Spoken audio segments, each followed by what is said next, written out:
сәлеметсіздер. Бүгін мен қалай бастауыш шахматшыларды оңай айтуға болатынын көрсетемін. Бұл русский партия дейік.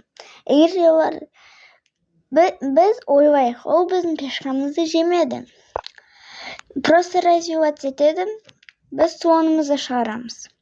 Осы кезде олар тегін пешканы жейді әрине. Біз оған көңіл напад етіп, жертва жасаймыз койында. Сосын әрине жейміз. Бұдан кейін олар проблеманы көрмей обычно развиваться етеді. Осы кезде біз двойной ударға атака жасаймыз. Олар рокировка жасайды двойной удардан көрсету үшін. Біз матқа ход жасай бастаймыз. Олар матқа жолды жабады. Біз ферзді жегіміз келеді. Ферзь қашса, біз шах.